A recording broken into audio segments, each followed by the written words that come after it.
온라인에서 유명 가수의 공연이나 스포츠 경기 표가 예매 시작과 동시에 매진됐다는 얘기 많이 들어보셨을 텐데요. 표를 선점한 뒤 비싸게 되파는 암표상이 기승을 부리고 있기 때문입니다. 최근 이런 암표 거래를 근절하기 위해서 관련 법이 개정됐는데요. 바뀐 처벌 기준과 실제 효과에 대해서 강수영 변호사와 이야기 나눠보겠습니다. 안녕하십니까? 어서 오십시오. 안녕하세요.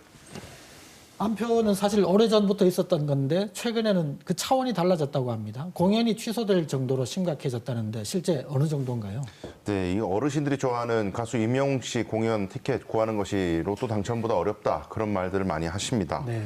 제 또래 자녀분들이 부모님 선물을 위해서 이 표를 예약해 보겠다고 이제 예약 시간 딱 맞춰서 접속을 해도 뭐 순식간에 몇 초 안에 다 매진이 되는 것을 심심치 않게 볼 수가 있는데, 이런 인기 있는 공연이라든지 스포츠 경기 입장권 같은 경우에 아무리 뭐 많이 시도를 한다 하더라도 못 사는 이유가 이 암표상들이 사재기를 하기 때문입니다. 이 사재기가요, 많게는 이제 100배까지 부풀려서 표를 되파는 그런 일들이 성행하고 있다고 하는데, 지난 1월 한국콘텐츠진흥원 통계에 따르면요, 얼마나 심각하냐면 공연 암표 신고 건수가 2020년에는 359건이었는데요. 2022년에는 4,200여 건으로 집가가 됐습니다. 2년 사이에 10배 가까이 크게 늘어난 겁니다. 과거와 다르게 이 암표상의 규모도 굉장히 커지고요. 시민들의 피해도 많이 커지고 있는데요. 요즘 표 예매가 온라인 비대면으로 이루어지다 보니까 줄을 서서 살 필요가 없습니다. 그리고 신분 확인이 상당히 어렵고요. 또 유출된 개인정보를 이용해서 여러 아이디를 가지고 있기만 하면 한 사람이 여러 개의 표를 확보할 수가 있는 거죠. 가수 장범준 씨는 이런 암표가 기승을 부리자 심지어 공연을 취소하기까지 했고요. 가수 아이유 씨는 암표 활동을 하고 있는 팬클럽 회원을 영구 제명하기도 했습니다. 네, 이게 결국 그 암표상이 온라인에서 표를 몇 초 만에 불법으로 사들인 것 때문에 일어난 일이잖아요. 정확히 수법이 어떻게 되는 겁니까?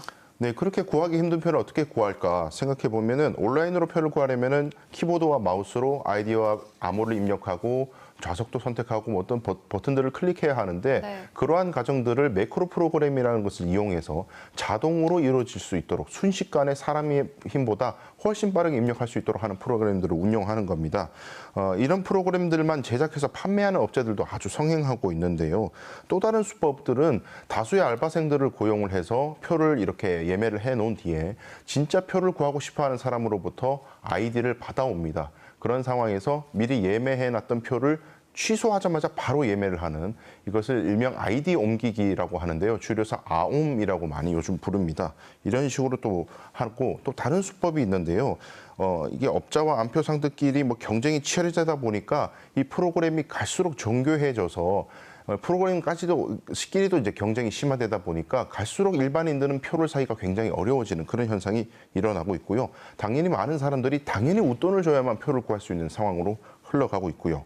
하지만 그 폭리는 공연 기획자나 가수들에게 가지 않고, 또 시합을 하는 선수들에게 가지 않고 오롯이 암표상들에게만 가고 있기 때문에 공연이나 스포츠 경기 전반을 위축시키는 효과를 발생시키고 있는 겁니다. 말씀 들어보면 경제 질서 자체가 좀 문란해질 정도로 피해가 심각한 것 같은데, 그래서 이런 암표상들에 대한 처벌이 강화됐다고 하는데 어떻게 강화됐습니까? 네, 기존에도 사실 암표를 처벌하는 법은 있었습니다만은 경범죄 처벌법에 암표 매매죄라는 것이 있었습니다. 그런데 20만 원 이하의 벌금만 처할 수 있는 아주 가벼운 범죄였고요. 이게 또 적용이 역이라든지 경기장 같은 그 오프라인 현장 앞에서 표를 판매하는 행위만 처벌하기 때문에 지금 현대의 이런 온라인 상에 거래되는 온라인 암표 범죄의 경우에는 전혀 적용이 될 수가 없었고요. 네. 70년대에 만들어진 법이기 때문에 현재 전혀 대응할 수가 없었던 겁니다. 국회가 이 문제에 대응하기 위해서 작년 3월에 공연법을 개정을 해서 새로운 법을 시행했는데요. 개정 공연법은 누구든지 자동 입력, 반복 인용 프로그램, 그러니까 매크로 프로그램을 이용해서 입장권을 부정 판매하면 1년 이하의 징역 또는 1,000만 원 이하의 벌금에 처할 수 있도록 규정하고 있고, 이게 올해 3월 22일부터 시행이 되고 있습니다. 스포츠 경기의 경우에는 똑같은 취지의 법이 좀 늦게 만들어졌습니다. 그래서 올 3월에야 법이 만들어져서 올 9월 27일부터 새로운 법이 시행이 됩니다. 암표상 중에 사실 이게 암표를 사실 확보하지 못했으면서 마치 표를 가지고 있는 것처럼 광고를 하고 돈을 받은 뒤에 잠적해버리는 이런 신종 범죄들도 아주 기승을 부리고 있는데, 이건 어디까지나 사기에 해당됩니다. 지난 2월에 그 서울중앙지법은 임영웅 씨나 아이유 씨 공연에 암표를 다수 확보하고 있는 것처럼 속여서 표값을 받아서 가로챈 30대에게 징역 6년을 선고한 바 있습니다. 네, 말씀해 주신 것처럼 법이 강화됐긴 했는데요. 그래도 여전히 온라인상에서는 암표 거래 이뤄지고 있습니다. 앞으로 남은 과제는 어떻게 보십니까?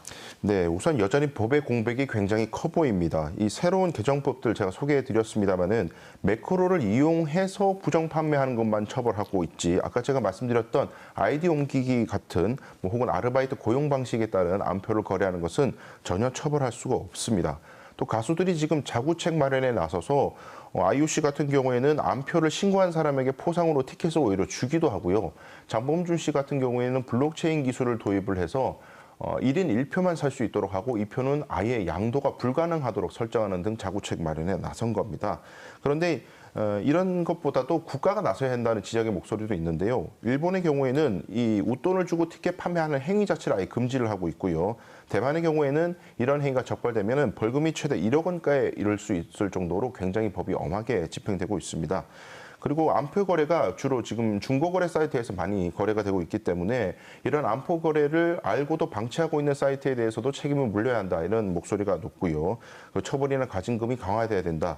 그리고 암표상이 얻은 경제적 이익의 몇 배에 달하는 돈을 손해배상을 청구할 수 있는 징벌적 손해배상 제도도 도입돼야 된다. 그런 목소리들이 많이 있습니다.